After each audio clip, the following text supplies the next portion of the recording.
Subscribe करें हमारे channel techno गुरु अमित को और साथ ही बेल आइकन को दबाना न भूलें ताकि जल्द से जल्द हमारे वीडियो आप तक पहुंच सके। नमस्कार दोस्तों, मैं अमित फिर से स्वागत करता हूं आपका टेक्नो गुरु अमित चैनल में। इसके पहले वीडियो में हमने बात की थी कि फंक्शंस ऑफ ओएस कौन कौन से होते हैं, जिसमें मैंने आपको 3 फंक्शंस के बारे में बताया था। आज के इस वीडियो में हम बात करेंगे उनके 3 और फंक्शंस के, जिनमें आपको कुछ स्पेशल टेक्निक्स का भी पता लगेगा, जैसे कि पेजिंग क्या होती है, आपकी स्पूलिंग क्या होती है, ये चीज़ें भी आपको इसके अंदर पता लगेगी। तो वो 3 फंक्शन कौन कौन से हैं? मेमोरी मैनेजमेंट, फाइल मैनेजमेंट और डिवाइस मैनेजमेंट। अगर आपने इससे पहले वाला वीडियो नहीं देखा है तो सबसे पहले आप इसका जो पार्ट फर्स्ट है, जो फंक्शन ऑफ ओएस है, और उसको आप देखिए। उसमें पता लगेगा कि आपको जो ओएस के जो 6 फंक्शंस है उसमें से 3 मैंने उसमें डिवाइड किए थे और 3 मैं इस वीडियो में डिवाइड करके आपको समझा रहा हूँ। तो चलिए देखते हैं what are the functions of OS. Function of OS के अंदर जो आज चौथा फंक्शन है, क्योंकि 3 पहले करवा चुका हूँ, तो फोर्थ जो फंक्शन है वो है मेमोरी मैनेजमेंट। देखिए, इसमें जो मैंने थ्योरी लिख रखा है ये तो आप पढ़ लीजिए, लेकिन मैं इस जो वीडियो बनाने का जो मेन मेरा मोटिव है वो है आपको मैं इसकी टेक्निक को समझाना कि टेक्निक काम कैसे करती है। तो थ्योरी मैंने इसलिए दी है ताकि एक बार टेक्निक समझ जाओ तो आप बाद में आपको थ्योरी पढ़ के आपको उस टेक्निक को रिकॉल कर सकते हो। तो मेमोरी मैनेजमेंट क्या करता है? देखो, मैंने आपको बताया था पिछली बार जैसे कि कोई प्रोसेस होती है, उस प्रोसेस को रन होने के लिए आपको रैम के अंदर यानी प्राइमरी मेमोरी के अंदर आपको कोई ना कोई मेमोरी का एक ब्लॉक चाहिए, जहाँ पर वो प्रोसेस क्या करे, अपना एग्जीक्यूशन कर दे, रन हो जाए। तो सीपीयू को उसको रन करवाने के लिए जो प्राइमरी ब्लॉक चाहिए वो कौन प्रोवाइड करवाएगा? Operating system. तो देखो, इसमें लिखा भी हुआ है, memory management scheme handle the allocation of memory, यानी मेमोरी को देना किसको? टू डिफरेंट प्रोसेसेस, अलग अलग प्रोसेस को प्रोवाइड करवाती है। जैसी प्रोसेस पूरी होती है, on completion of process the memory is deallocate, वहाँ से वापस मेमोरी खाली हो जाती है और दूसरी प्रोसेस के लिए मेमोरी क्या? एलोकेट हो जाती है। तो ये प्रोसेस चलता रहता है। इसको कौन पूरा करता है? Operating system. इस पूरे काम को करने के लिए मेमोरी मैनेजमेंट में कुछ टेक्निक्स यूज करती है, उनके बारे में हम पढ़ेंगे। तो सबसे पहली टेक्निक जो मेमोरी एलोकेशन है वो है मल्टीपल पार्टीशन एलोकेशन, जिसके अंदर क्या होता है दोस्तों, 3 प्रकार की टेक्निक यूज करती है। अब इसमें 2 चीज़ भी होती हैं जिसको मैं आपके बारे में बताता हूँ। पहली चीज़ है ब्लॉक और दूसरा है हॉल। तो पहले समझे ब्लॉक क्या होता है। जैसे अपना नॉर्मल ब्लॉक क्या होता है, ये अगर कोई डिवाइस है, कोई भी चीज़ है, तो इसका ब्लॉक क्या होगा? इसका एक टुकड़ा, इसे बोलते हैं ब्लॉक। वैसा सेम का सेम, फॉर एग्जाम्पल ये रैम है, तो रैम का जो एक टुकड़ा होगा या पार्ट होगा वो क्या कहलाएगा? आपका ब्लॉक। तो operating system keep track of blocks of memory which are free and those which are unavailable. अब इसमें एक्चुअल में बताया मैंने आपको, जो ब्लॉक होते हैं वो क्या कर दिया? रैम का एक पार्ट हो गया, उसको क्या बोलेंगे? ब्लॉक। अब जो ब्लॉक खाली होगा उसको बोलेंगे होल, HOLE, होल। दोबारा सुन लो, मेमोरी का, मेन मेमोरी का जो एक पार्ट होगा उसको क्या बोलेंगे? ब्लॉक। और उस जो ब्लॉक खाली होगा उसको क्या बोलेंगे? Hole. The single block of available memory is called a hole. मतलब जो ब्लॉक खाली है, जिसमें कोई भी प्रोसेस रन नहीं हो रही है, वो क्या कहलाएगा? Whole. When a process requires memory, a whole large enough for the process is allocated। जैसे फॉर एग्जांपल ये अपना रैम है, इसके अंदर मैंने देख लो ये बना दिए 5 ब्लॉक यानी 5 होल। तो अब इसमें जब भी मुझे प्रोसेस इसके अंदर यूज करनी है, तो फॉर एग्जांपल यहाँ पे प्रोसेस है, यहाँ पर प्रोसेस है, यहाँ पर प्रोसेस है, यहाँ पर प्रोसेस है, लेकिन लास्ट वाले हॉल में प्रोसेस नहीं है, तो यहाँ पर हॉल कौन सा हुआ? ये लास्ट वाला ब्लॉक। तो बाकी 4 तो क्या हो गए? ब्लॉक, लेकिन लास्ट वाला क्या हो गया? हॉल। तो ऑपरेटिंग सिस्टम क्या करता है? इन होल्स को ध्यान रखता है कि कहाँ पर ये होल्स पड़े हैं। जैसे ही कोई नया प्रोसेस को मेमोरी की जरूरत पड़ती है तो ये इन होल्स में से इस नए प्रोसेस को मेमोरी एलोकेट कर देती है। अब क्वेश्चन ये उठता है कि किस प्रकार से, क्या टेक्निक है जिससे ये होल्स को डिसाइड करती है या फिर ब्लॉक को डिसाइड करती है, प्रोसेस को किस प्रकार से मेमोरी एलोकेट करती है। उसके लिए भी इसके पास में 3 बेसिकली टेक्निक्स होती है। पहला होता है फर्स्ट फिट, दूसरा बेस्ट फिट, तीसरा होता है फर्स्ट फिट। आप इसको तीनों को पढ़ लेना, लेकिन मैं इसका जो मेन जो टेक्निक है वो समझा रहा हूँ, और साथ में आपको ये समझाऊंगा कि फ्रेगमेंटेशन और डीफ्रेगमेंटेशन क्या होता है। इसको इस पूरे डायग्राम से समझिए। फॉर एग्जांपल ये मेमोरी है, इस मेमोरी के अंदर आपके ये क्या है? ब्लॉक। अभी क्या है? ये ब्लॉक। ये ब्लॉक है 16 KB, 18 KB, 12 KB, 14 KB। अब आपके पास में प्रोसेस है, प्रोसेस 1, प्रोसेस 2 और प्रोसेस 3। ये 3 प्रोसेस। अगर अभी तक आपको ये नहीं पता कि प्रोसेस प्रोग्राम में क्या फ़र्क है, तो आप मेरे पुराने वीडियोस देख लीजिए। इसमें मैंने आपको बताया कि ऑपरेटिंग सिस्टम में कि प्रोग्राम क्या होता है, प्रोसेस क्या होता है। फिर भी रिपीट कर देता हूँ, अगर आपका कोई प्रोग्राम CPU में रन हो रहा है तो वो क्या कहलाएगा, प्रोसेस। और अगर सेकेंडरी स्टोरेज में पड़ा है तो वो क्या कहलाएगा, प्रोग्राम। तो जब कोई चीज़ एग्जीक्यूशन में आ जाती है तो वो प्रोसेस कहलाती है। तो अभी फॉर एग्जांपल हमारे पास में 3 प्रोसेस हैं और ये हमारे पास में इसके 4 ब्लॉक पड़े हैं। सबसे पहले मैंने जो इसकी टेक्निक है वो है फर्स्ट फिस्ट। जो पहला मैंने वो किसको दे दिया, इस P1 को दे दिया। अब ये जो P1, P2 और P3 ये तीनों का जो साइज़ है वो है 8-8 KB का। मतलब इस प्रोसेस को रन होने के लिए जगह कितनी चाहिए, 8-8 KB की चाहिए। अब पहला जो ये अपना ब्लॉक है ये कितने KB का है, 16 KB का। तो क्या हुआ, 8 KB का प्रोग्राम तो इसमें रन हो गया और ये जाली जो दिख रही है नेट लगा रखी है ये वाला, ये जो पोर्शन है ये पोर्शन हो गया खाली। मतलब इसका कोई भी यूज नहीं हुआ। जब इसका कोई यूज़ नहीं आया तो इसको बोलते हैं फ्रेगमेंटेड मेमोरी। मतलब इसका कोई भी यूज़ नहीं है। क्यों, क्योंकि इसको अपने एलोकेट कर इसको कर रखा है P1 को, लेकिन अब इसको ना तो P2 यूज़ कर सकता है ना P3 और कोई इसको यूज़ नहीं कर सकता है। अब जब खुद P1 अकेले ही बेचारा 8 KB गया तो वो इसको 16 KB को कैसे यूज करेगा। तो इसलिए ये मेमोरी आइटम क्या रह गया, खाली। वैसा सेकंड टेक्निक में बेस्ट फिट है। इसमें देखो बेस्ट फिट में क्या किया है कि इसको जो 12 KB वाला है सबसे जो छोटा है ब्लॉक वो इसको दिया है। अब 12 KB में से 8 KB तो यूज हो गया, पीछे कितना बचा, 4 KB। तो इसमें एक 4 KB क्या रह गया, फ्री। तो इस बार फ्रेगमेंटेशन कितना रह गया, 4 KB का। अब क्या किया इसने, सबसे बड़ा ब्लॉक दे दिया इसको। सबसे बड़ा ब्लॉक किसको दे दिया, P3 को दे दिया फॉर एग्जांपल। तो P3 के पास में कितना है, 8 KB। फ्रेगमेंटेड का जो एक्चुअल में इसका साइज कितने से बढ़ेगा, 18 KB। तो 18 में से 8 ही तो यूज आ गया, बाकी जो नहीं यूज हुआ है वो कितना रह गया, 10 KB। तो आप देखिए कि इन तीनों प्रोसेस के अंदर 8 KB यहाँ फ्री रह गया, 4 KB यहाँ फ्री रह गया और 10 KB यहाँ फ्री रह गया। तो ये मेमोरी क्या है, फालतू में पड़ी रहेगी, ना तो इसका यूज हुआ है और ना इसको कोई दूसरे प्रोसेस यूज कर पाए। तो इस चीज़ को बोलते हैं फ्रेगमेंटेशन। इससे कि आपकी मेमोरी अनावश्यक रूप से बढ़ जाती है और कहीं पे यूज भी नहीं आती। इस चीज़ को दूर करने के लिए डीफ्रेगमेंटेशन किया जाता है, जिसमें खाली जो यूज मेमोरी होती है उसको क्या है, हटाया जाता है। और इसका जो दूसरा तरीका है उसको बोलते हैं पेजिंग।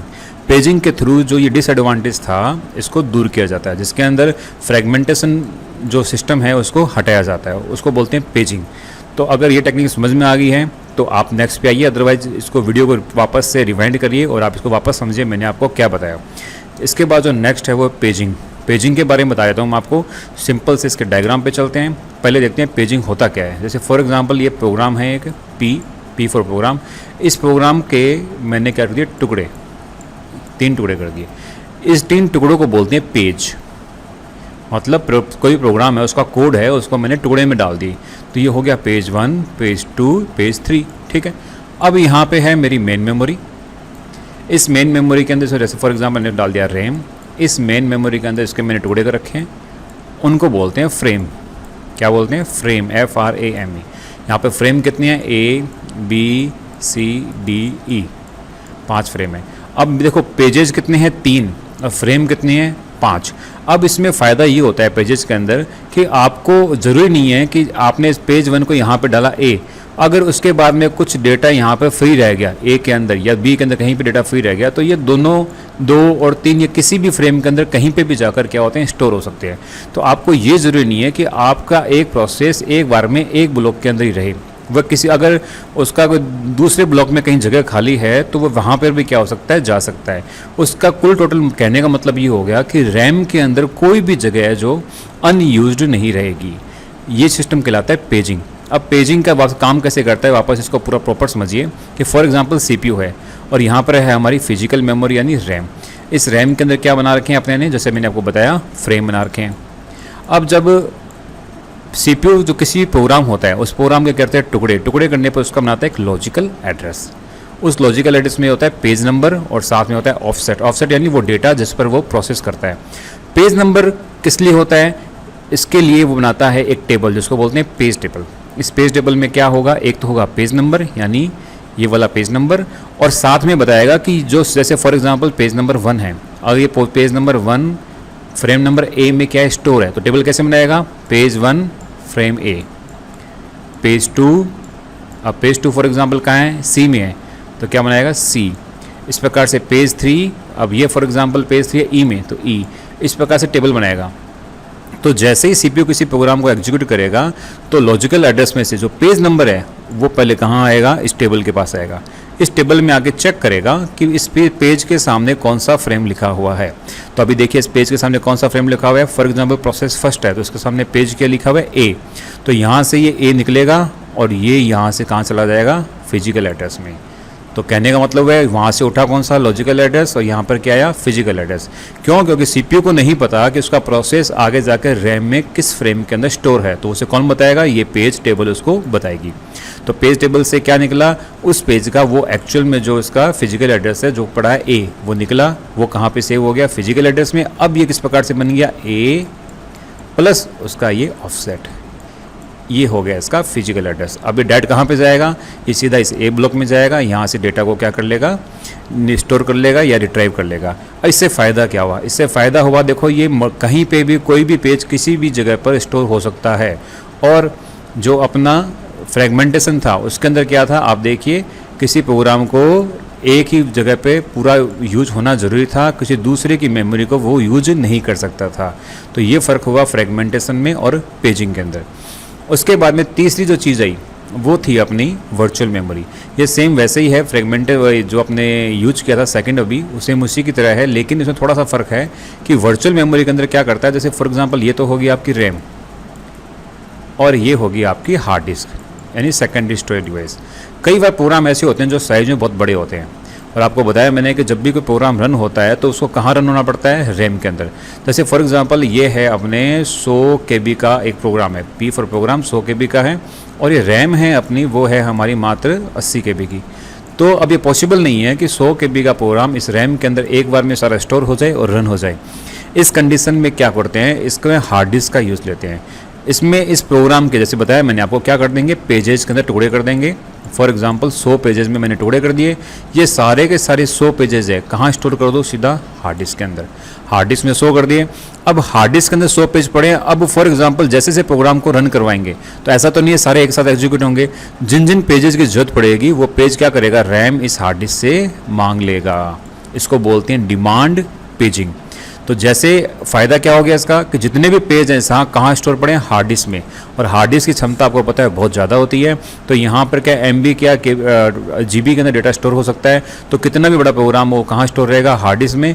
जब भी इसको इंस्टॉल करने की जरूरत पड़ेगी, जब भी इसको रन कराने की जरूरत पड़ेगी, तो ऑटोमेटिकली रैम जो भी उसको पेजेज चाहिए, यानी जो भी इस प्रोग्राम का कोड चाहिए, वो कहाँ से उठाएगा, हार्ड डिस्क उठाकर अपने अंदर रिट्राइव करेगा। और जैसे ही वो प्रोग्राम रन हो जाएगा वापस से कहाँ पर, हार्ड डिस्क के अंदर क्या कर देगा, स्टोर कर देगा।